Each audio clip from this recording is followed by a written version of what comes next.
Okay guys, മാവിൽ നോക്കിയപ്പോൾ മാങ്ങ നിൽക്കുന്നു. ഒരു കല്ലെടുത്തെറിഞ്ഞപ്പോൾ 2 മാങ്ങ വീണു ഗെയ്സ്. അപ്പോഴാണ് എൻ്റെ മനസ്സിൽ തോന്നിയത് നമുക്ക് ഇന്ന് സ്പെഷ്യൽ കടുമാങ്ങ അച്ചാറായിക്കോട്ടെ എന്ന്.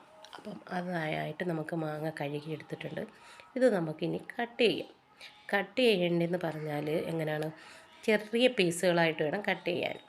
എന്ന് വെച്ചാൽ നോർമലി നമ്മൾ അച്ചാറിന് അറിയുന്ന പീസല്ല, ഏറ്റവും ചെറുത് കടുമാങ്ങ എന്ന് തന്നെ കേൾക്കുമ്പോൾ നമുക്കറിയില്ല, കുഞ്ഞു കുഞ്ഞു പീസായിട്ടാണ് അത് കട്ട് ചെയ്യേണ്ടത്. ഈ കടുമാങ്ങ റെസിപ്പി എന്ന് പറഞ്ഞാൽ ഇത് എനിക്ക് അറിയില്ല, ഞാനങ്ങനെ ആക്കിയിട്ടില്ല. ഇത് പണ്ട് എൻ്റെ മൂത്തുമ്മ മരിച്ചു പോയിപ്പോൾ എൻ്റെ ഉമ്മയുടെ സിസ്റ്ററാണ്. അപ്പോൾ മൂത്തുമ്മ അവരുടെ ഹസ്ബൻഡിന് വേണ്ടിയിട്ട് എപ്പോഴും ഉണ്ടാക്കുന്ന ഒരു അച്ചാറായിരുന്നു ഈ കടുമാങ്ങ അച്ചാർ. ഭയങ്കര ഇഷ്ടമായിരുന്നു പുള്ളിക്ക്, കഞ്ഞിയും കടുമാങ്ങ അച്ചാറും ഒക്കെ കുടിക്കാൻ. അപ്പോൾ എപ്പോഴും മൂത്തുമ്മ ഇങ്ങനെ ഉണ്ടാക്കാറുണ്ടായിരുന്നു. അപ്പോൾ അത് കണ്ടിട്ടുണ്ടായിരുന്നു. അപ്പം ഇപ്പോൾ നിങ്ങൾക്ക് വേണ്ടിയിട്ട് ഞാൻ ഒന്ന് ട്രൈ ചെയ്യാമെന്ന് വിചാരിച്ചു. അപ്പോൾ ഗെയ്സ്, ഇതിനായിട്ട് നമ്മളിങ്ങനെ ചെറിയ സ്ലൈസുകളായിട്ട് ഇങ്ങനെ കട്ട് ചെയ്തെടുക്കണം. കണ്ടോ, ചെറിയ പീസുകളായിരിക്കണം.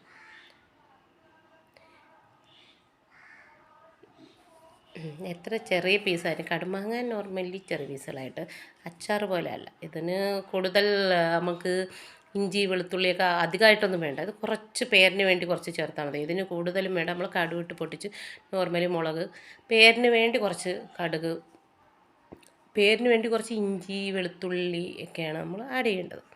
അപ്പം നമുക്ക് ഇത് കട്ട് ചെയ്തതിന് ശേഷം കുറച്ച് ഇഞ്ചിയും കുറച്ച് വെളുത്തുള്ളി 2 പച്ചമുളകും കൂടെ കട്ട് ചെയ്തെടുക്കാം.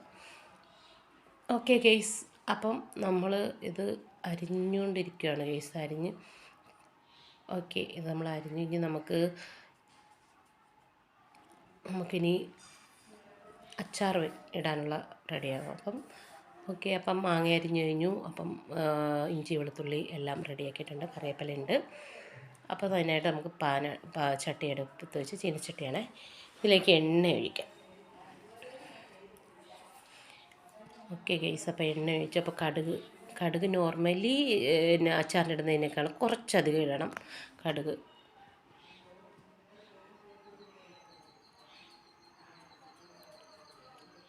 ഇത് കടുമാങ്ങ അച്ചാറാണല്ലോ, അപ്പോൾ ആ കടുകിൻ്റെ ഒരു മണം അതിലിങ്ങനെ മുന്നിട്ട് നിൽക്കണം. അപ്പോൾ കടുക് കുറച്ചധികം വേണം. അതിലേക്ക് കറിവേപ്പില ഇട്ടു.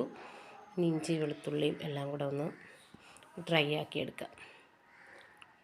തീ കൂടിയിരുന്നുകൊണ്ട് കുറച്ച് തീ കൂടുതലായിരുന്നു ഗൈസ്, അപ്പോൾ ഞാൻ തീ കുറച്ചിട്ടുണ്ട്. കറിവേപ്പില കുറച്ചൊന്ന് കറുത്ത നിറമായിട്ടുണ്ട്. അപ്പോൾ നമുക്കിതിലേക്ക് ഇഞ്ചി വെളുത്തുള്ളി എല്ലാം കൂടെ ഡ്രൈ ആക്കി എടുക്കാം. ഇഞ്ചി വെളുത്തുള്ളി പച്ചമുളക് എല്ലാം, കടുക് എല്ലാം കൂടെ സോൾട്ടാക്കി എടുക്കാം. അതിലേക്ക് നമുക്ക് ഒരു 1/2 ടീസ്പൂൺ മഞ്ഞൾപ്പൊടിയും അതോടൊപ്പം ഒരു 2-3 ടീസ്പൂൺ മുളക് പൊടിയും കൂടെ ഇടാം. അതിൻ്റെ കൂടെ ഉപ്പ്, മാങ്ങയിൽ ഉപ്പ് ചേർത്തിട്ടില്ല ഗൈസ്, അപ്പോൾ നമുക്ക് ഉപ്പിടാം. കുറച്ച് കായം, വിനാഗിരിയും കൂടെ ഒഴിച്ച് ഇതൊന്ന് തിളയ്ക്കണം. ഇതെല്ലാം കൂടെ മിക്സായിട്ട്, ഈ പൊടികളും എല്ലാം കൂടെ മിക്സായി ഇതൊന്ന് തിളയ്ക്കണം. തിളച്ചതിലേക്ക് നമുക്ക് മാങ്ങ ഇടാം. കുറച്ച് മാങ്ങ 2 ദിവസം മുമ്പ് ഞാൻ കട്ട് ചെയ്ത് വെച്ചിട്ടുണ്ടായിരുന്നു. അപ്പോൾ രണ്ടും കൂടെയാണ് ഇട്ടത്. അതിന് ഒരു നിറ വ്യത്യാസമുണ്ട്. ഒക്കെ ഇപ്പം നമ്മുടെ കടുമാങ്ങ അച്ചാർ സെറ്റായിട്ടുണ്ട് ഗൈസ്, അടിപൊളിയായിട്ടുണ്ട്. എല്ലാവരും ഒന്ന് ട്രൈ ചെയ്ത് നോക്കുക.